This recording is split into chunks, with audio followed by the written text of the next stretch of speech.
بسم اللہ الرحمن الرحیم۔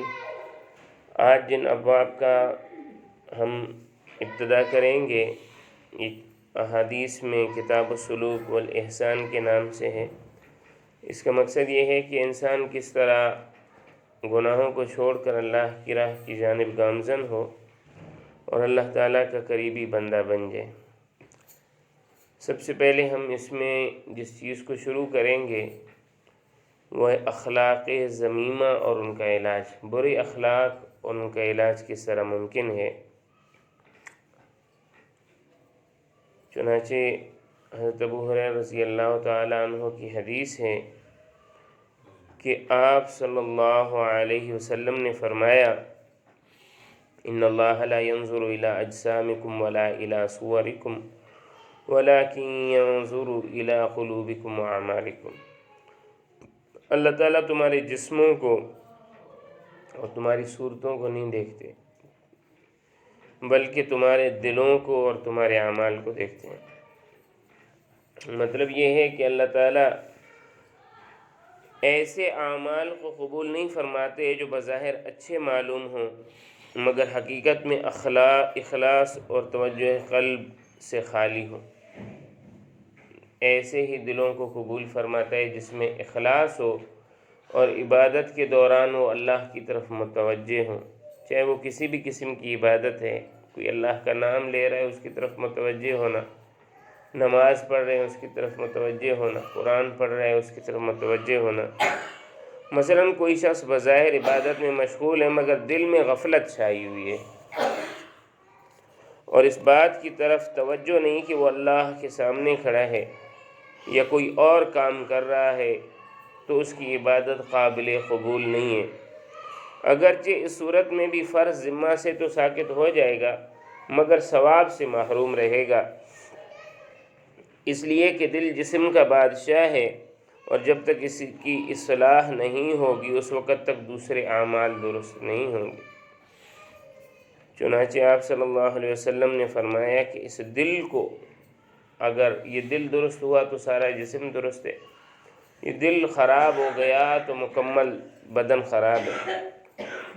لوگ آج کل اس میں بڑی کوتاہی کرتے ہیں، ظاہری اعمال تو تھوڑے بہت کرتے ہیں اور ان کا علم بھی کسی حد تک حاصل کرتے ہیں مگر باطنی اصلاح قلب کی درستگی کی کچھ بھی فکر نہیں کہ ہمارا باطن کس طرح ٹھیک ہو جائے، ہمارا دل کس طرح درست ہو جائے، اس کی کوئی فکر نہیں۔ یہ سمجھتے ہیں کہ امراض باطنیہ، ریا، کینہ، حسد وغیرہ کا علاج کوئی ضروری نہیں، فقط ظاہری اعمال سے ہی نجات کافی ہے، حالانکہ اصل مقصود اصلاح قلب ہے۔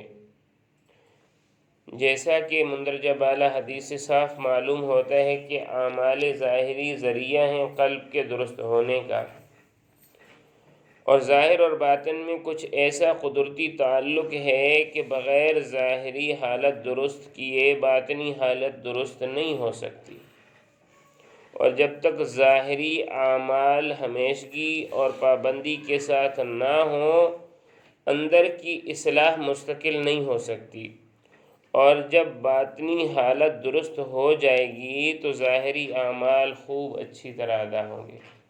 آج نمازوں میں ہمارا ہاتھوں کا ہلنا، ادھر ادھر نگاہ کا اٹھنا، متوجہ ہونا کہ کوئی کیا بات کر رہا ہے، اس کی وجہ یہ ہے کہ ہمارا دل اس کی اصلاح نہیں ہوئی۔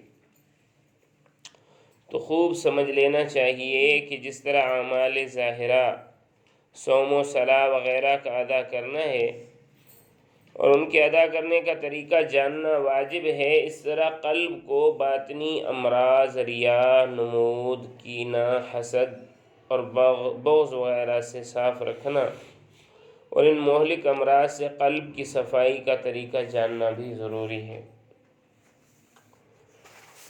جیسا کہ میں نے پہلے بھی عرض کیا کہ حدیث میں ہے عن النعمان بن بشیر رضی اللہ تعالی عنہ ذکر فی حدیث طویل وَإِنَّ فِي الْجَسَدِ مُضْغَةٌ إِذَا صَلُحَتْ صَلُحَ الْجَسَدُ كُلُّهُ وَإِذَا فَسُدَتْ فَسُدَ الْجَسَدُ كُلُّهُ أَلَا وَهِيَ الْقَلْبُ۔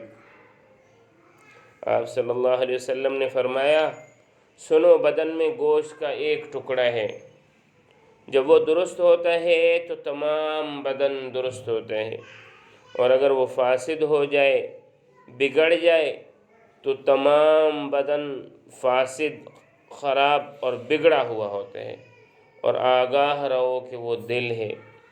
اس حدیث کا مطلب یہ ہے کہ اعضاء کی درستگی اور اطاعت خداوندی بجا لانا دل کے درست ہونے پر موقوف ہے۔ جب دل فاسد ہو جاتا ہے تو تمام بدن فاسد اور خراب ہو جاتا ہے۔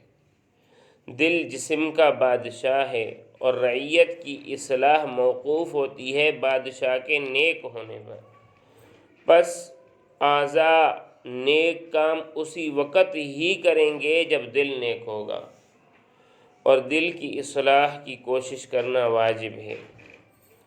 دیکھیے، شریعت نے ایسی حالت میں جب انسان کو کھانے کی شدید خواہش ہو، اس حالت میں نماز پڑھنے سے طبیعت پریشان ہو، تو یہ حکم دیا کہ ایسی حالت میں نماز پڑھنا مکروہ ہے، بلکہ پہلے کھانا کھا لو پھر نماز پڑھو، بشرطے کہ نماز کا وقت ختم نہ ہو رہا ہو۔ تو اس میں حکمت یہ ہے کہ عبادت سے مقصود اللہ تعالیٰ کے سامنے حاضری اور بندگی کا اظہار ہے، اس طرح کہ ظاہر و باطن اس کی عبادت میں مشغول ہوں اور غیر اللہ کی طرف حتی الامکان توجہ نہ رہے۔ اور جب بھوک لگی ہو تو اگرچہ ظاہر بدن نماز میں مشغول ہوگا لیکن دل پریشان ہوگا، اور چاہے گا کہ جلدی سے نماز سے فارغ ہو جائیں تاکہ جلدی کھانا مل جائے۔ پس اللہ تعالیٰ کے سامنے جس طرح حاضری چاہیے تھی، اس میں بہت بڑا خلل واقع ہوگا، لہٰذا ایسی صورت میں نماز کو مکروہ قرار دیا گیا ہے، جس سے یہ معلوم ہوتا ہے کہ نظر خداوندی کا محل قلب ہے، دل ہے۔ شریعت مقدسہ نے اس کی اصلاح کا بہت بڑا انتظام کیا ہے۔ بزرگان دین نے اصلاح قلب کے لیے برسوں مجاہدے اور ریاضتیں اور محنتیں کی ہیں۔